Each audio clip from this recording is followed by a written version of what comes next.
Para acolher essas pessoas que estão voltando ao Brasil, o governo vai repetir a força-tarefa interministerial. Se você não lembra o que é isso, temos o Theo Cury aqui ao lado. Boa tarde, bem-vindo, para dizer para a gente quais são os ministérios que vão fazer parte dessa ação, Theo. Boa tarde, Lu. Para você, ótima tarde para quem acompanha a gente.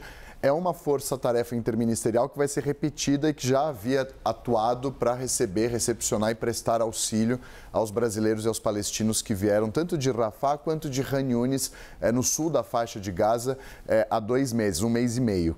Então, trabalham nessa força-tarefa Ministérios da Justiça e Segurança Pública, que está coordenando essa ação para repatriar e prestar o melhor tipo de auxílio, tanto psicológico quanto com documentos para os palestinos e para os brasileiros. Ministério do Desenvolvimento Social, Ministério das Relações Exteriores, da Defesa e Ministério da Saúde.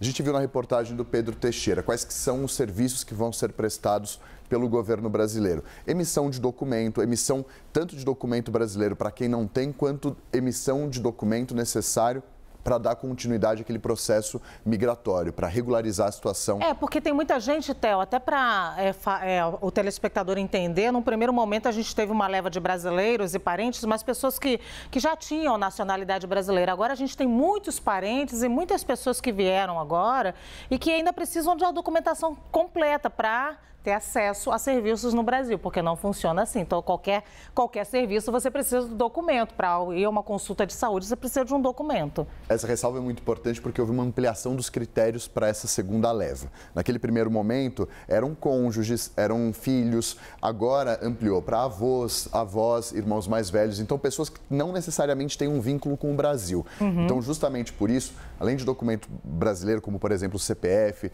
identidade, o RG, também esses documentos para regularização migratória para essas pessoas que desejam agora ser cidadãos brasileiros. Além disso, atualização da carteira de vacinação, seja Covid ou outras vacinas que são necessárias para as pessoas que estão vindo de fora do Brasil terem na atualização do cartão de vacinação, e também abrigo. Nem todo mundo tem onde ficar no Brasil e justamente por isso o governo deve prestar um auxílio.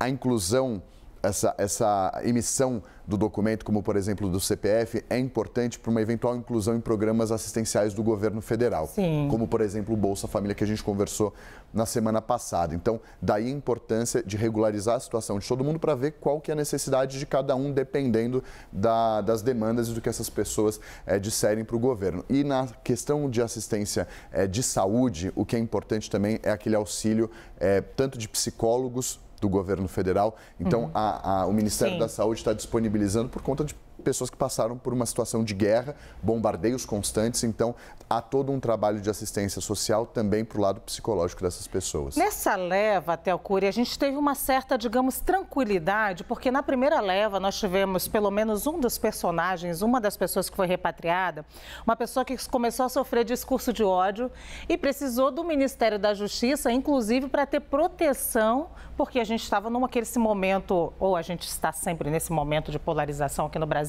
mas enfim, uma dessas pessoas começou a sofrer ataques em massas e ameaças, mas nessa leva a gente tem uma certa tranquilidade, né? Uma tranquilidade.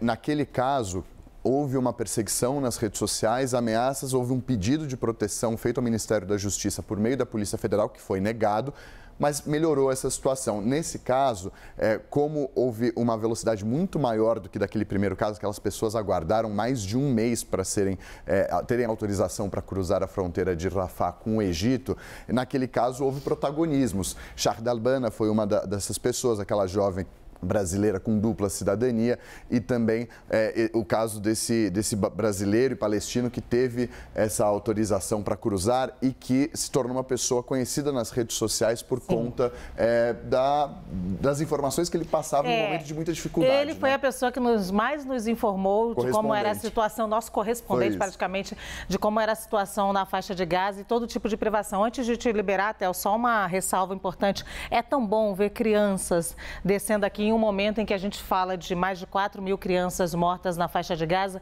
é tão bom ver crianças salvas descendo aí para ficar aqui no território brasileiro em segurança. Em segurança, e só um adendo, eu acompanho algumas missões da Força Aérea Brasileira junto com alguns desses personagens, desses tripulantes, e sempre chama muito a atenção no depoimento deles, a reação das crianças, o brilho no olhar delas conseguirem voltar em segurança aqui para o Brasil.